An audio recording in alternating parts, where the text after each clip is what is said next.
Fa fotoan-dehibe ho an'ny FJKM Andranory Philadelphie ny alahady ho avy izao misy ihany koa ny ezaka lehibe izay tanterahiny mba entina mitana ny trano vady-piangonana fanadihadiana avy hatrany.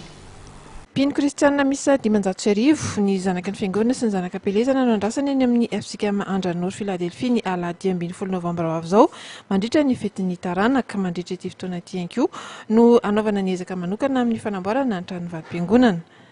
Ny FJKM Andranory Philadelphia dia manatanteraka ny fihetsika tokoa dia ny fetin'ny taranaka izay tanterahina amin'ny fahatimy ambin'ny folo ny volana novambra 2024 avy izao.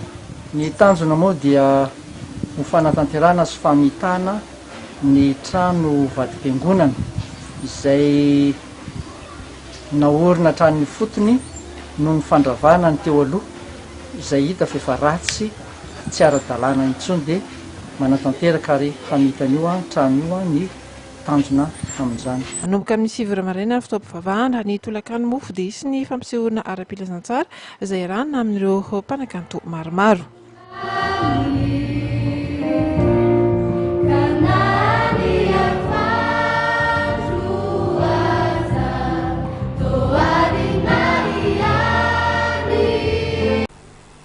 Dia izay ihany koa tompoko kilasy tompoko vavy noentiko hanakatonana tanteraka ny fampalalam-baovao amin'izao alina izao.